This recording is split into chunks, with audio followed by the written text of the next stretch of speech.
Right. So this particular learning outcome, is basically be able to. So what we have to do is it's not going to be theoretical, and what we want to be able to look at is how do we deliver in, basically, let's say, how do we do teaching and have an inclusive environment. Now, this term has been abused and over abused in the last few sessions that we have covered, because it's all about inclusive teaching, maintaining safe environment, making sure that you're aware of the cultural nuances and differences, and obviously some of the requirements of the learners in terms of making sure that they feel comfortable, they feel safe within the classroom or the setting that you are essentially teaching and delivering teaching in. Now, the reason why there is so much importance on how do we look at flexible, let's say, how do we look at delivering inclusive teaching is primarily to look at building in the element of flexibility. The reason of building in flexibility is to basically allow the learners to be able to follow through on instructions, which can be either given both verbally or in some cases, with the use of technological aids like whiteboard projectors and some of the interactive toolkit that we use as teachers today, like using the overhead projectors, we are able to show videos. Where in some cases, the touch screens which are there in some of the organizations allow us to zoom and pan, and obviously just build in that additional component of how the teaching can become more interactive. And the flexibility part of it is the reason is because most organizations, training providers, to a certain extent in further education and higher education, we see blended learning now happening. That means learners are able to attend in the classroom, learners are able to essentially attend sessions online, and there is a lot of tutorial support which is available to learners, which allows teachers like us to be able to dwell on teaching strategies and creating activities, and obviously looking at different forms of assessment which will accommodate the needs of all the learners that we are teaching in a particular classroom. And this is where the concept of this diverse, inclusive learning, teaching and learning actually springs into play. So in general, this particular learning outcome will be looking into areas of how do we deliver inclusive teaching and learning? How do we describe the concept of inclusive teaching and learning? What is an inclusive and teaching learning environment? And then in some areas, what the learning outcome is going to ask us to do is, when we look at some of the assessment criteria, is go into details of, why is it that if you have an inclusive teaching and learning, why is it effective and why is it more productive? Why is it, how is it essentially related to the overall curriculum or, the needs of the learners to which we are delivering a particular qualification? We look at the benefits or limitations of what communication methods can be used and media in terms of technological aids can be used to, essentially make the teaching and learning inclusive. That means more flexible, more interactive, more appealing to the learners, and more meeting the demands of the learners in terms of ensuring that we are able to not just visually but verbally, as well as using technological aids, interact with our learners to make their learning fun, learning more fuller or more complete. We look at some of the resources in our own area of specialism. We might need to look at what are the resources that we use in particular to make teaching and learning inclusive. So resources that can be used essentially to make teaching and learning inclusive. We will have to be a bit creative here and think of what kind of resources as a teacher you would need.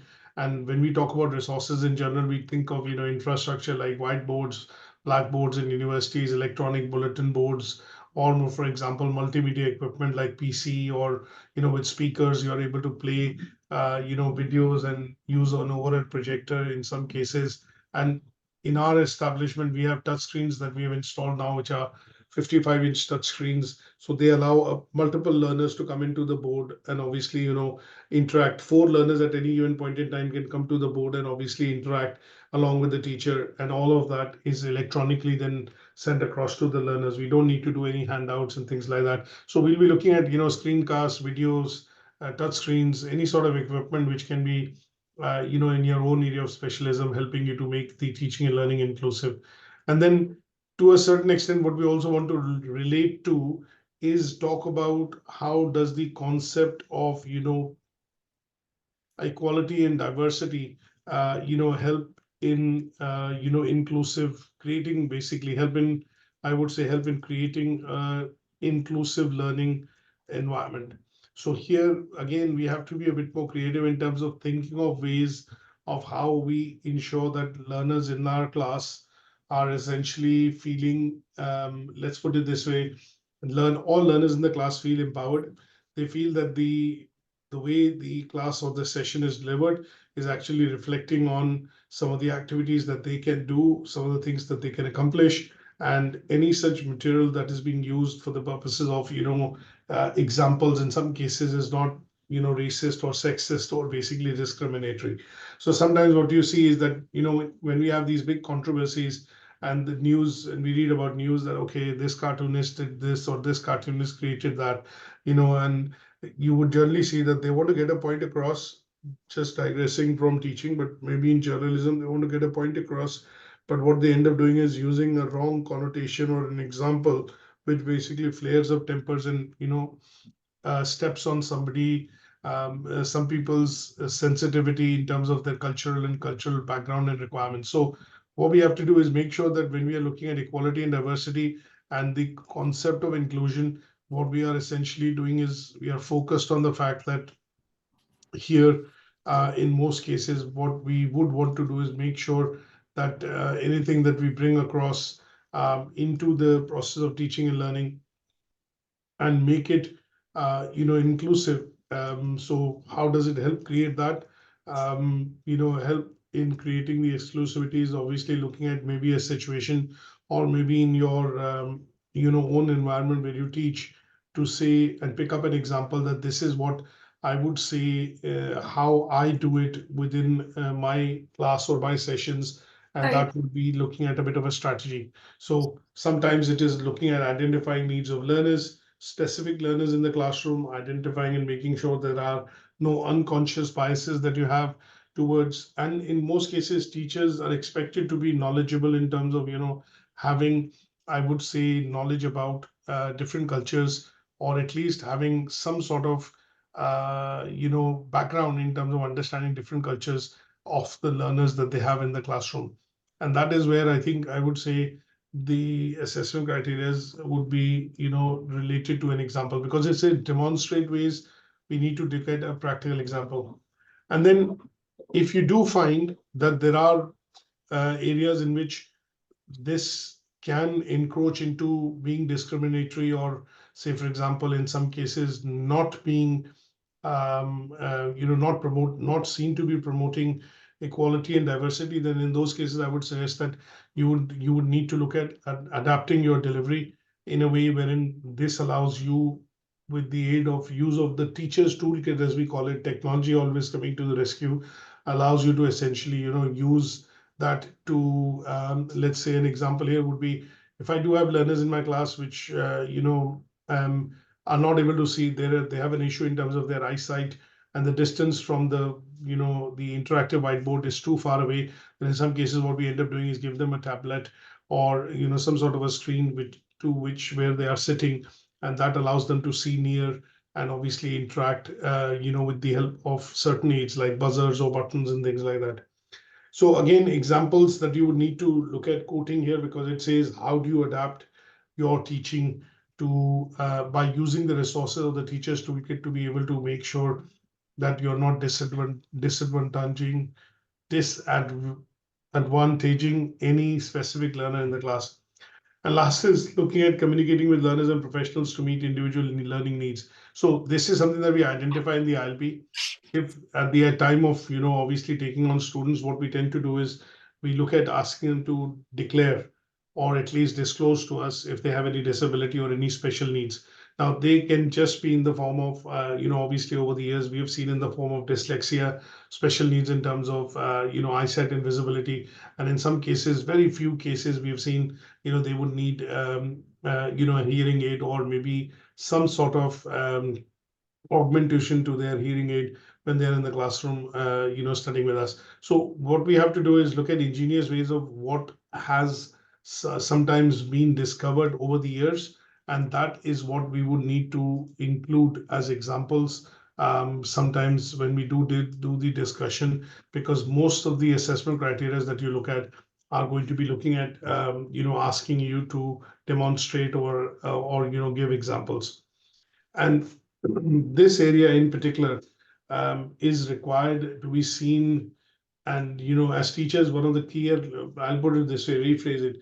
As teachers, as tutors, as lecturers, or trainers, whichever way you call it, we are required to make sure that there are no ways in which we discriminate, have a disparity within the classroom or on a session with the learners. And that means that we need to make sure that there is an equal footing, equal ground on which all the learners are able to see eye to eye with the teacher, and anything that we provide to any specific learner is also then handed out or provided to other learners. Sometimes you see this in a very simple form, manifesting within the classroom.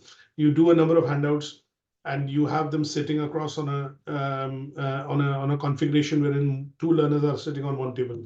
What you do is, for the purposes of activities, sometimes in group discussions, you pass on one particular handout to them on the table. But when it comes to taking it home or adding it to their repository of what they've learned in the class, sometimes you see people start to make, or students in this case, or learners in this case, they say, can I have an additional printout? Do you have an additional copy of this? And that is where, if you feel that one of the learners is feeling that they haven't been given the printout or haven't been given the handout, then in those cases, as teachers, we need to ensure that the teaching and learning, or the activity that we are carrying out within the session or in the classroom, is making sure that if the learner is very particular about getting their own handouts, then we make enough copies before we go in and start that class or start that activity, because they would decide, for example, to make their own notes on that.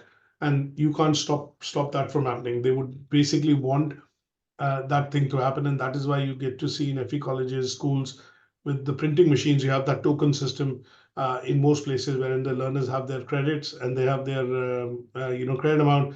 Anything that they want to photocopy, print, what they can do is go to the machine in these areas, common areas, and obviously use that code to be able to get that. And that is a very simple example of how, as a lecturer, as a teacher, I'm going to put something in place which basically prevents any sort of unconscious biases which the learners might feel or think and pick up. And that is what we need to cover in this particular learning outcome.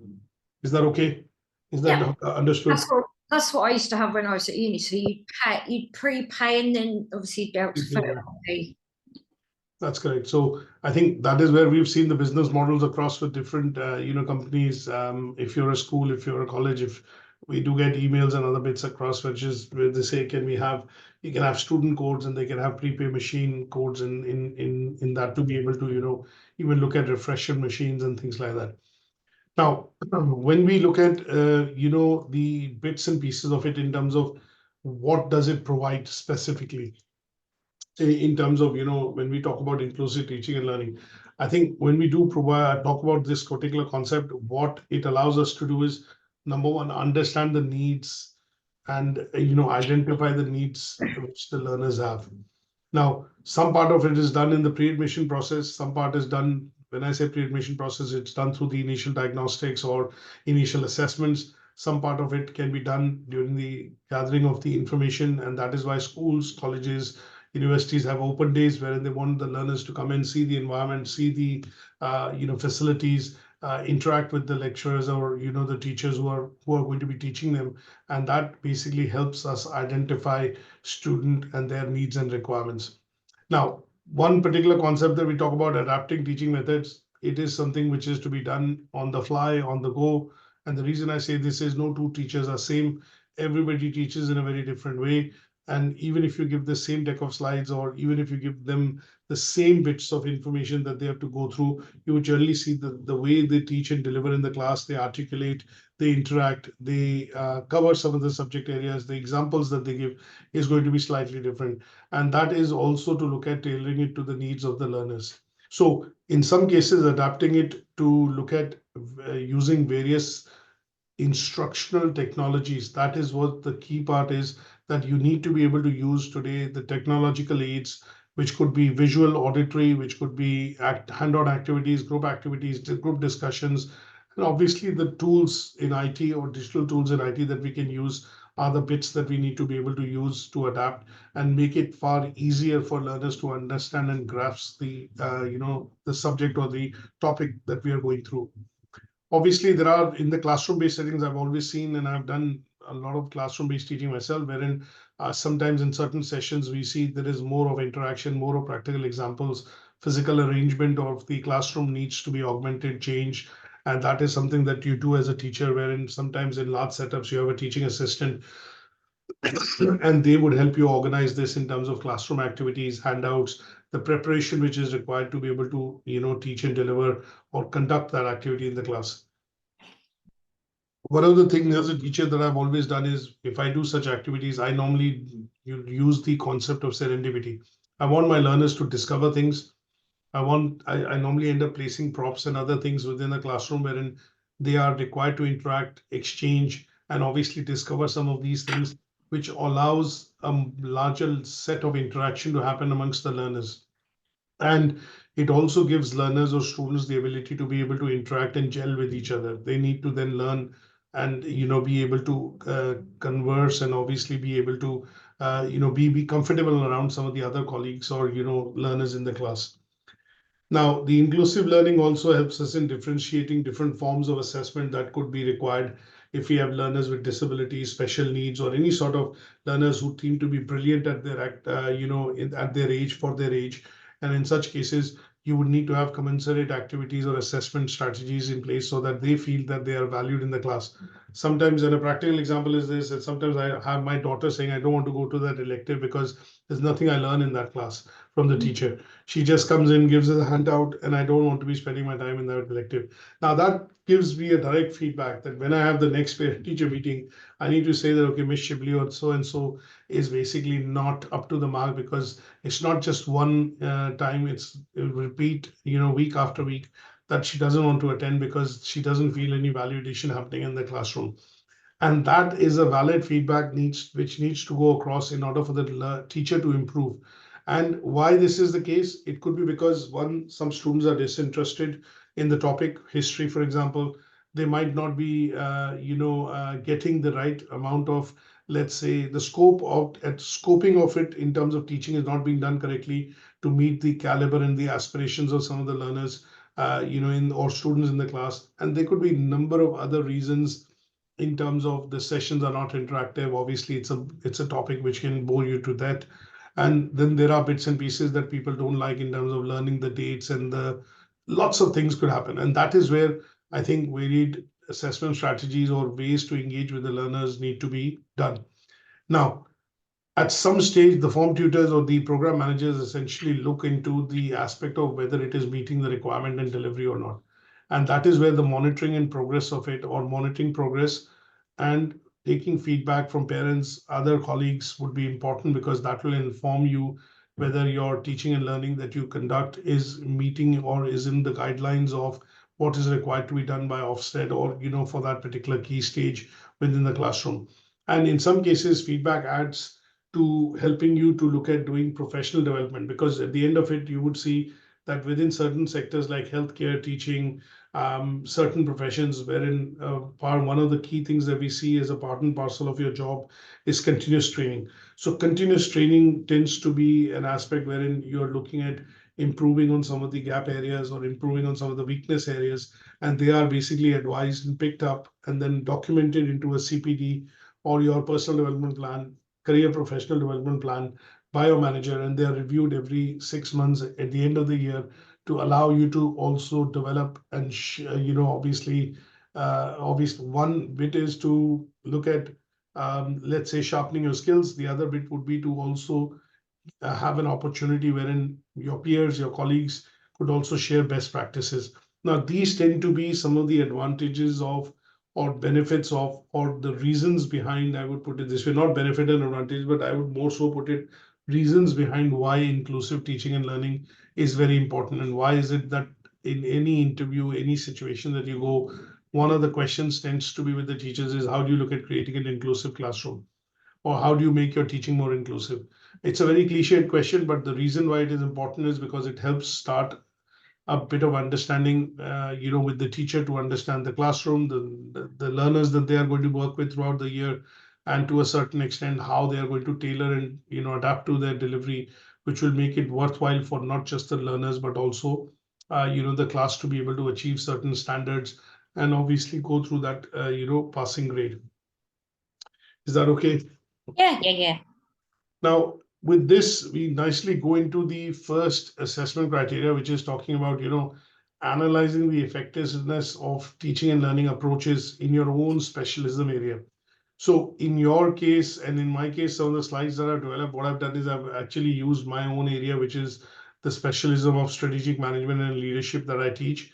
And what I've done is, how do I, in my own teaching of some of the subjects within this area, which is strategic management, obviously the word gets adapted, or gets prefixed to every major module that we teach. So it's strategic management, strategic leadership, strategic finance, strategic marketing, strategic HR, and strategic change. Everything is strategic. But actually, if I take away that word strategic, what we are essentially looking at is primarily, the subject or the modules that we teach, and how do I need to look at, making sure that I adapt this, to ensure that it make the subject more interesting, or the topics that I'm teaching within a subject, more interesting. So sometimes when I look at, this particular aspect in my own specialism, what I would tend to do is follow certain guidelines in terms of how I make this more flexible, more interactive, more interesting, more inclusive in terms of getting participation from all the learners in the class or on the sessions. And what I've done is I've written a few points down to say this is actually what I practice when I teach and deliver. So one is, I can't escape lecture-based learning. That means a lot of my learners who come into my sessions essentially have to attend some of my lectures, because they would give them 40, 50, 60, 70% of the knowledge that is required in that subject, because I've summarized, crunched, and filtered everything which is the most important bits into presentations and handouts that I normally provide. So they would look at some of the advantages of coming to lectures, because they would get a gist of it, they would get a good summary out of it, and obviously in some cases they would get very good working examples because of my experience within the sector for 30, almost 25 years. Now, in terms of limitations, some of the limitations that I have is it's death by presentation, or you can sometimes have too many slides on, too much wordings on the slide, and they tend to be sometimes not very congenial, in the sense that they are not very constructive in the sense for the learners to be able to add, let's say it's not very palatable. They find it that there's too much going on and there is too much information which they need to take in. The second part that I normally do is I look at a lot of case study and analysis. Now, case study and analysis tend to look at bringing out, some of the cognitive skills, some of the problem solving skills, some of these soft skills, hard skills that we want the learners to, actually bring out while they study this particular module or this subject area with me. So in such cases, using case studies allows me to balance theoretical knowledge with practical knowledge and real world scenarios, and that tends to also help learners develop critical thinking. Now, in order to make this inclusive, what I tend to do is primarily ensure that some of the bits that I know, which can be in examples that I pick out, I don't want to pick out examples which could create biases towards students, because I have students from all the walks of life. Some of them are Sikhs, Muslims, Christians, Jews. So I don't want to pick out examples which could, alienate or obviously just typecast one side, and that is where some of the examples and case studies that I pick out tend to be on a neutral, unbiased, ground, so that students are able to relate to it and they do not find it, discriminatory, or in some cases, have any sort of, let me put it this way, a positive spin to it is I promote multiculturalism, and that is where I pick out diverse examples during the course of my delivery. Then there are points related to group work and collaborative projects. At the end of it, in terms of sessions, I normally end up giving some work to learners, and that allows them to start looking at working together in teams to be able to, get some of the tasks and the activities which have been set for the assignment accomplished. Now, you would see that this tends to have a limitation, wherein some learners who are brilliant, who are proactive, who are intelligent, or maybe who are, let's put it this way, are knowledgeable enough because of their prior experience, they are able to achieve higher grades. but my focus tends to be on learners which are not able to pass or not able to achieve high grades. And that is where my focus is on with the learners when I look at doing additional tutorials or providing them additional tutorials to cope with certain areas or aspects of the module. So as a group, let's put it this way, towards the end of it, as a group, I always get challenged by the EQA or by the IQA to say, why is it that most learners are achieving a pass? Why is it that you're not pushing them or giving them developmental feedback to achieve higher grades? And that is where I need to look at improving the inclusiveness of my teaching, wherein I need to include examples which are simple enough, which are simple yet detailed enough, which learners can pick up and relate to, and that brings them in terms of the class and brings them into the discussions, thereby allowing them to hopefully achieve higher grades. Technology comes to the aid of every teacher nowadays. If I look at anybody who's into teaching since 2005, 2010 onwards, I would put it this way: if they haven't been using different platforms or different embodiments of different platforms, whether it's AI right now or if it is in terms of the technological aids that you get from using the interactive smart boards within classrooms, to be able to bring internet on and zoom and pan and obviously show live examples, they tend to enhance learning and interest amongst all the learners. And what I do see is that when you do the aspect of resource planning, you have to put in a lot of efforts to ensure that you have the right amount of resources available to be able to make the sessions interesting. And that is where technological, aid or technology actually comes into place when we talk about the effectiveness of teaching and learning approaches that you need to talk about in your own specialist area. Is that okay? Yeah. Now, in the second assessment criteria, we're looking at, again, going into the same analysis, but here what we're going to do is not talk generically, but we're talking benefits and limitations, pros and cons, advantages and disadvantages of organizing the classroom in such a way or the session in such a way that it makes learning inclusive, it makes learning interactive, it makes learning flexible, it makes learners wanting to come to the class. They expect, and I sometimes do get comments from my learners wherein they are blunt. They should not be. They should be a bit more diplomatic. But sometimes they say, "Oh no, I want to only study the unit from him," or can we get him on for another unit rather than this particular lecture? But that gives me, the insight and feedback to say that there are bits and pieces that I'm doing, good, and it is far better than probably what some of my other colleagues are doing. And that allows me to understand what are the benefits and limitations of sometimes how I plan my lectures. Now, one of the things that I get feedback on is that you speak quite fast, and sometimes the kind of information that you squeeze in a half an hour, 45-minute session might be too much for a lot of learners to absorb. And in such cases, I normally now do is what I do is, after having detailed presentation, I normally do handouts, and these handouts then allow learners to do a bit of self-study and revisit and revise what has been covered during some of the sessions. Now, because we are in this particular task talking about advantages and disadvantages, what we need to be able to do is look at what are the tools or what are the ways in which you teach and deliver. So I have looked at case studies, lectures, and obviously in some cases, taken an example of doing group or class activities or online activities. Now, depending on these three that I've looked at in my own specialist area, what I would want to do is basically now have a table or talk about using a table that what are the advantages and what are the disadvantages or benefits or, let's say limitations of how I communicate and, use these outlets or essentially lectures, I would say case studies, and obviously group discussions in a session to be able to bring out, the benefits of inclusive teaching and learning.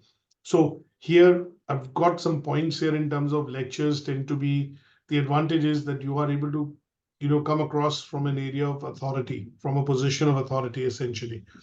But the negative disadvantage of that tends to be that most learners, even if they want to ask a question or if they have knowledge and they feel that what you're saying is not correct, they sometimes shy away from challenging the lecturer or the tutor in this case, because they feel that the person who's actually presenting or presenting the particular topic comes in from an area of let's say a strong position or a strong background, and that could be sometimes a limitation of because in some cases that would limit the interaction which the learners could have in the class, because they feel that the lecture is always right, or in some cases they find it difficult to articulate what let's say so say an example in some case of say when I teach HRM, just to give you an example, what tends to happen is when I teach that, there are lots of different models of how HRM can be applied within organization. But generally, there are 4 or 5 which are very accepted models. Now, if the learners do not have the knowledge about all the models, they would shy away from asking questions. Okay, why is it this? Why is the contemporary model more favored nowadays as compared to an Harvard model or any other model? And in those cases, you would generally see that this would turn to be a limitation, because one, the learners aren't aware of it. Second, they have not been given the task or the homework to be able to research about different models and how they can be adapted to the organizational perspective. And that could tend to be a limitation, although learners are learning about it in the class or in the session, but sometimes they want to do these things on their own, learn about it, research about it, and that could be turning out to be a limitation. Again, when we look at case studies and real world scenarios, in my case, sometimes it becomes very difficult for learners to imagine a real world scenario, because they've come from a background or a place wherein these things are not very prevalent. So I need to look at taking on scenarios or practical examples which are things that they can relate to, or at least have seen read about it, or seen about it on the TV or any other social media or internet. But if it goes to an extent wherein I talk of an example, which is something, say, for example, within Ernst & Young or Accenture, a big or a large company, which they have not heard about, then it could become a limitation in terms of. Sorry, can I just Communication. ask? So, when you're talking about like practical applications, and then obviously because my students all have SEN needs, so obviously for them, kind of learning about what we learn at school, it's always good for practical application. So I was just thinking of an example that I used when one of the topics we covered in RSE was we were looking at like money and careers and ways to save and things like that. So what I actually did was I was actually saving £2 coins for quite a period of time. So basically I took a picture of all the £2 coins that I'd saved and like put them in money bags, and I actually put that onto my PowerPoint in my lesson. So then kids could see that I've saved that, and then they could see it physically. And then I kind of asked them to guess how much it was there. Yes. That was trying to apply like a scenario with what they were learning. Would that fit? Yes, absolutely. That would fit depending on, obviously the learners and their aptitude and their level at which you are. So in your case, that is, I think, a perfect example, simply because that is something that you're, carrying out or obviously sharing with your learners, which are predominantly in the school. And in those cases, that would be the ideal fit in terms of a practical example that you would want to share with your learners. Now, because there are lots of ways in which you can talk about benefits and limitations, I have, sometimes I use online forums on Moodle to start a discussion, and that is discussion boards essentially to post a case study and let's see how many learners comment. That could have some benefits and limitations. Group presentations and projects like the research project they have to get into and go and conduct and gather primary data, that could have limitations, that not all learners might have access to organizations or people within organizations, and in such cases they might be limited by the fact that they have not been able to gather data firsthand or use mixed methods, for example, because they do not have access to that organization. And then looking at obviously multimedia side of things, which could mean that in some cases learners if they are not able to go in, the advantage I see is that you are able to visually show them and take them to that particular place, because of the fact that in some cases it helps them visualize and get into a situation where they can actually see through the mode of the video that this is how the situation would be, or this is how the environment looks like, or this is what, the requirements in that particular location, or, say, for example, would be. And in such cases, you have advantages and disadvantages. Advantages, it becomes, like a movie theater in the classroom. You have to make sure you have control over it. You don't want people to go into, and your students to burst into laughter, or you need to make sure that the content is suitable. And some of the limitation tends to be that some of this content can be copyright protected, can be expensive, and in some cases sometimes you do not have the resources to be able to actually run that on, even though it is available free. So one of the things that we looked at was, just as an example, interactive whiteboards. Now there are 8K videos available, or resolution wise, some of the videos that you want to watch is 8K, but the interactive whiteboard that we have is only a maximum of 4K resolution. So although you have examples of that on YouTube, but when you go into a particular shop or a showroom like Costco's and others, you're able to see a telly, and that telly would say it's an 8K television, but you don't have a video which is broadcasting at 8K to showcase the quality. And that could be a limitation or a technical issue. So here, depending on the teaching area that you're in and the resources that you use and the kind of learners that you teach, the idea would be to try and talk about the benefits and limitations of how you would communicate or use different methods for teaching to communicate and ensure that your teaching tends to be inclusive and your delivery tends to be inclusive. Is that okay? Yeah, so with mine, I kind of use different things. So obviously, I get them to do PowerPoint presentations. I use PowerPoint presentations. I use a lot of videos, and I spend a lot of time making sure the content is suitable. And then that's kind of how I do it. And Yeah, then that's absolutely perfect. So that is the planning that you have to cover in the resources part of it, because and the then I make as sure well, that, which are going to come in the forward, some of the assessment criteria that we're going to discuss now, which is 5.4. and then I obviously give them opportunities to do work on their own. I do quizzes. I give them group work, which they're not too keen on. So I do it. I think I use a lot of different tools for my delivery. Yeah, that's absolutely okay. Perfect. I think the next one that we are looking at is looking at the effectiveness of resources that we use in our own area of specialism while we are teaching. So here you would look at visualize what are the various resources that we use. So various resources could be books, articles, textbooks, journals. That is for getting the academic side of things. You can look at administrative resources. You can look at technological resources. You can look at financial resources in some cases, and they will all tend to be, considered in order for ensuring that you are able to meet the needs of your learners. Because sometimes you would have to, I'll put it this way, sometimes you have to look at let's say different types of resources, because not everyone will have access to them, or not everyone will have access to them offline or outside the premises. And in those cases, you have to choose the most appropriate ones, which, obviously then are available to majority of your learners in the classroom. So I've listed down a few things like textbooks, journals, case studies.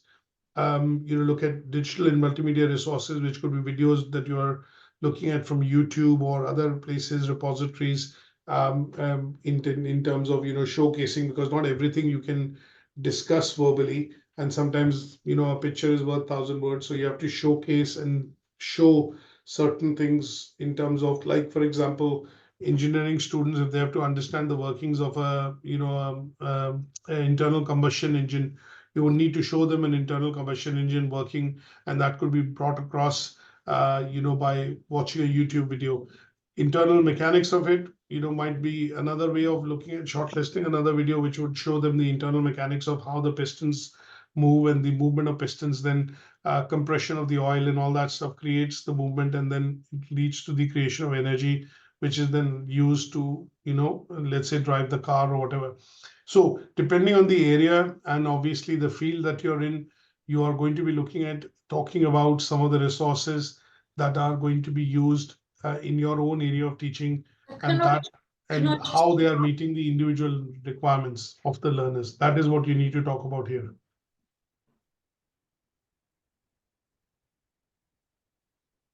Is that okay?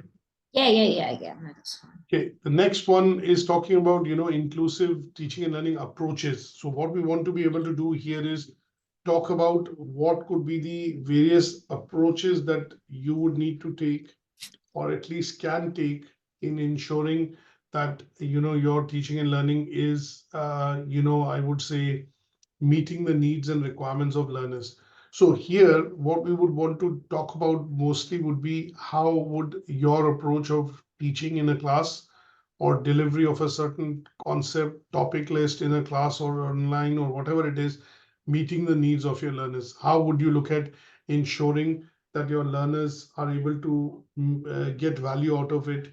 They are able to, obviously look at this lessons, and these lessons, as I would say, are productive. So one of the things that I would put across in this is that we use this particular term which says bite-sized chunks. Now, in teaching, obviously, what we tend to do is we don't force anything onto the learners. What we do is we basically teach in bite-sized chunks. That means we are going to break our lessons down into important aspects or topics which we need to cover during the course of the term. And that is where your curriculum planning comes in, where that is where your scheme of work comes in underneath the curriculum plan, the scheme of work. So somebody who's owning the curriculum for the school would be a curriculum manager. They are looking at maintaining standards, meeting the standards as set by Ofsted, looking at regulation and legislation and making sure everything is adapted as far as delivery is concerned within the classrooms, within a setup. Now, after the curriculum manager, you have somebody who's primarily going to be owning the schemes of work. That is where you would have probably a person as a form tutor or somebody who's basically a program manager who owns the progress of students and the progress and teaching and delivery of the teachers across that particular grade and or across that particular class.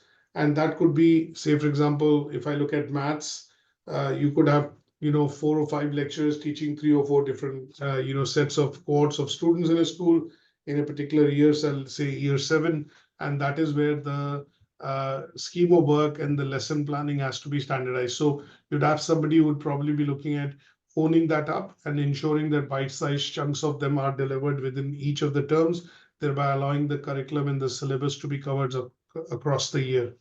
And the students are then able to sit any exam or any assessments which are required to be done. And that is where the diverse teaching approaches tend to come in, wherein you're looking at a combination of homework which is set, and and nowadays most children in school receive that through the email. They get homeworks, and there are different sites that the school is subscribed to. So practice, for example, for mathematics or science or other related subject tends to be driven through some sort of website which is putting and providing the curriculum based activities to students or related to their subject that they are studying in a particular class, and that is what students need to be looking at completing at home. So there is an element of face-to-face learning in the classroom, there is an element of online, and in some cases we would also look at is that sometimes in adverse, I would say, let's say when we look at COVID, in particular, in certain adverse situations, what we also saw was that the concept of flipped classrooms was talked about quite a lot. And that was basically that learning can not just happen within the class or outside the class. Learning can happen anywhere as long as the conducive environment is created, wherein instructions are clear, or the ideas are quite clear, and that allows the learners to still learn, as far as and learning to happen as long as the the material being prepared or the material being delivered allows the learners to learn from it. And in some cases it requires personalized support, and that is where as a college, as a training provider, what we do is we do provide what are called tutorials, and these sometimes tend to be one-on-one, and these tutorials essentially could be recorded, could be lectures that we do via Zoom, like I'm doing one for you now.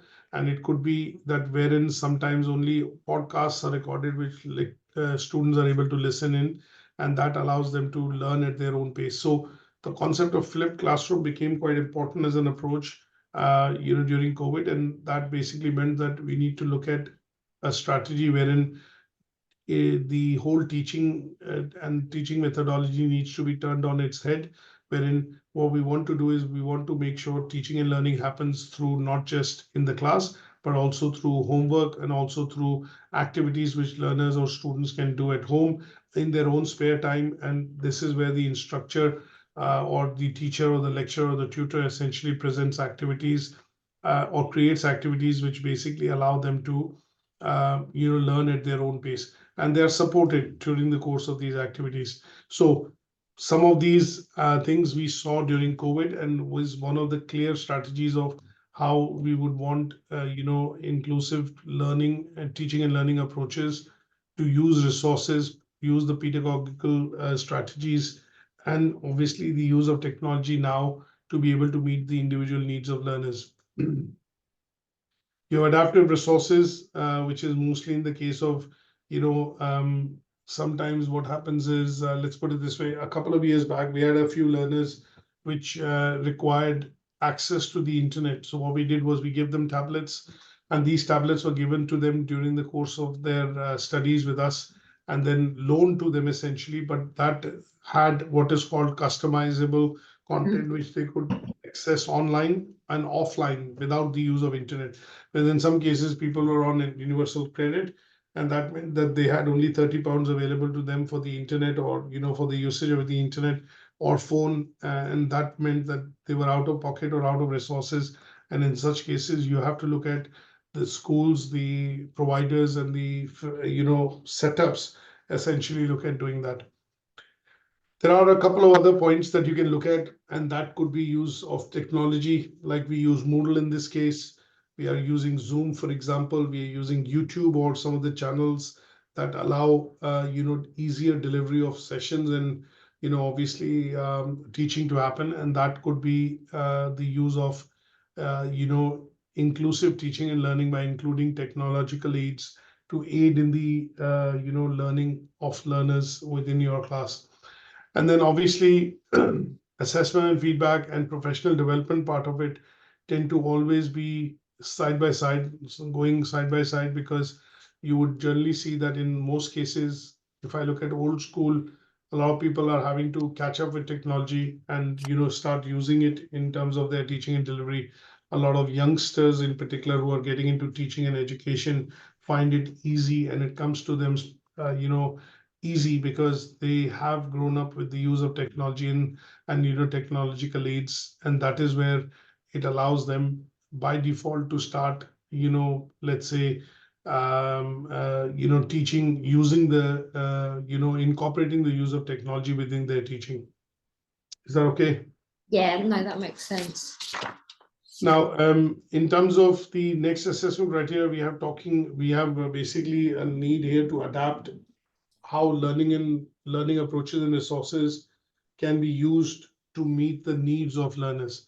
Now, we have lots of resources that we talk about. So when we talk about resources, they could be electronic resources, textbooks, journals, articles, multimedia, handouts, reading lists, recorded lectures, and other such aids, which could be interactive whiteboards, PCs, multimedia equipment. Now, how does all this help in me meeting the individual needs of the learners? So at some stage, what we do is we basically go back to the drawing board, go back to the basics of identifying, the individual's need. And that is what is documented primarily, in the individual learning plan. So what we want to do is understand what are the gap areas, what are the weaknesses, what are the areas they need to work on or improve on.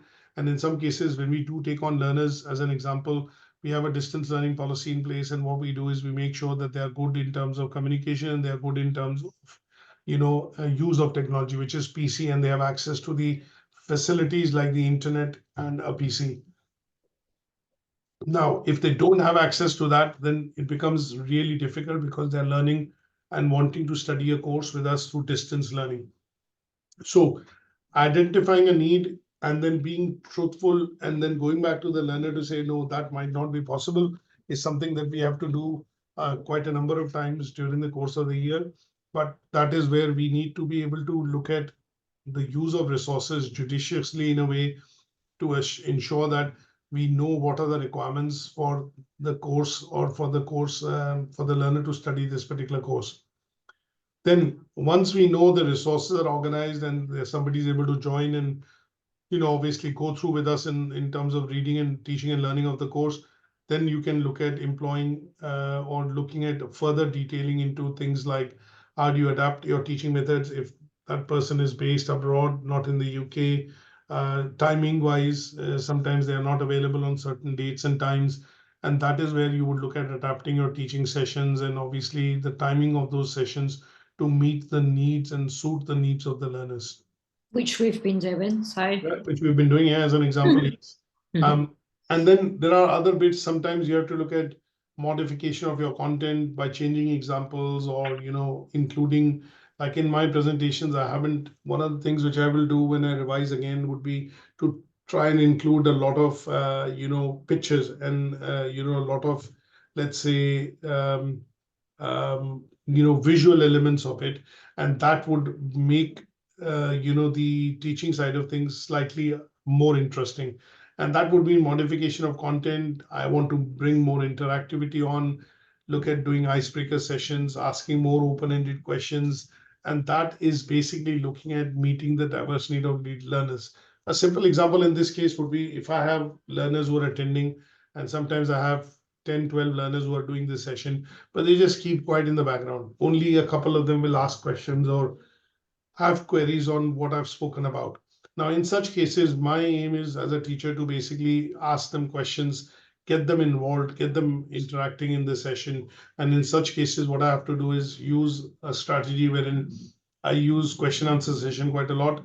And the other is do a discussion based or an activity based discussion, wherein I will ask them to go on and do a quiz with me. I'll say log on to Kahoot, I'll give you the code, and then I have my quizzes. And what I would do is ask them to answer by using their phone to provide the input. That gets them involved, and that is where I'm making sure that I'm tailoring my teaching to the needs of learners to get them involved, get them interacting in the sessions, and that is where this helps. So I teach RSC, which obviously is quite a discussion. It's often quite discussion based. Yes. But in terms of the two groups I've got, so there's 3 different groups. So there's like a low one, a middle one, and a high one. And I teach the middle one and the high one.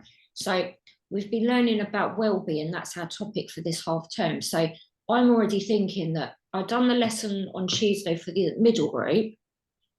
And straight away, even when I was kind of like planning it and like looking for resources and stuff, I've pitched it slightly higher. So the videos that I'm going to be showing tomorrow with the other group were different to the group that I've showed, just because I think they've got more, what's the word? So I'm adjusting the content then to tailor the needs. So where would that kind of come into it? Would that be adjusting the delivery? So, because the videos are different.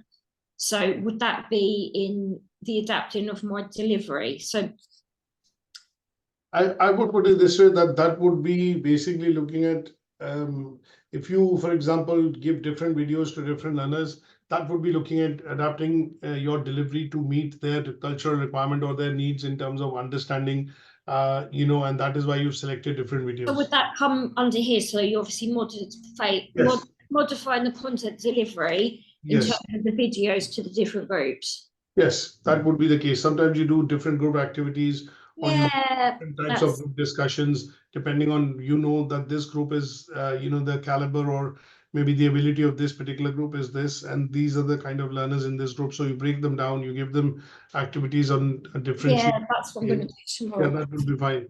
That would be it.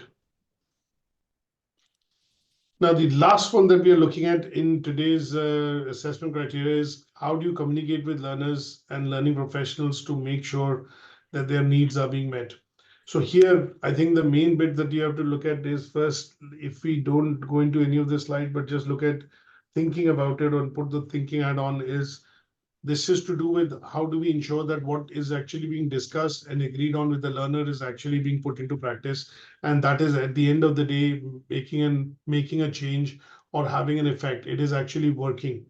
as I would put it this way. So here, what we will do is basically look at, various ways of how we will document this. One is that we'll go back to the individual learning plan, which is where most of this has been agreed on with the learner and documented to say these are the set of activities to be done, these are the set of resources we will provide. And at the end of it, when you diligently carry out this activity and complete it, you'll be able to, let's say, do away with this area of weakness, or you'll be able to develop this skill, or you'll be able to complete this particular task, whichever way or situation we use it in. The second thing that we will do in that case would be to also look at monitoring it, because once you make the ILP, it does not mean that, once you've agreed and put on the target and you made it, does not mean that everything is going to work on its own. At some stage, you would need to go back and look at whether it is something which is working, whether it's not working.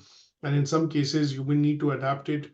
Adapt it means to change it to suit the needs of the learner. Now, if the activity was planned for 2 weeks, and if the learner has not been able to complete that activity in 2 weeks, then in some cases, we will have to extend the timeline to say, okay, we will spread this activity, break it down into further activities, and then allow the learner enough time to be able to cover it and get use of that, or basically, make use of that. Some part of it is to also look at clear communication. Most of these things only work when there is a very clear line of communication with your learners or with your students. And that tends to be the case in most places, because at the end of it, for the learner to agree and for the learner to actually start, be convinced that this is what they need to do and this is how it will help them or support them, the communication to that is key. So having a good communication with your learners, having an open door policy, obviously looking at taking regular feedback would allow the learners to have confidence. Sorry, Raman, I'm being kicked out because my lovely site manager. Can we pick the rest of this up tomorrow? He thought I'd already gone. That's absolutely fine. I think a couple of points, and they would basically be related to how you tailor it to the requirements of the individual learner. Yeah. And I put a couple of them in. You can just read some of them through. Yeah, I think I'll be all right. So then we'll carry on with learning objective 6 tomorrow. Yes, that's fine. Brilliant. Okay. Well, thank you very much for your time. And Patricia, no worries. I'll catch up with you tomorrow. Yeah. Thanks, Raman. Take care. Bye.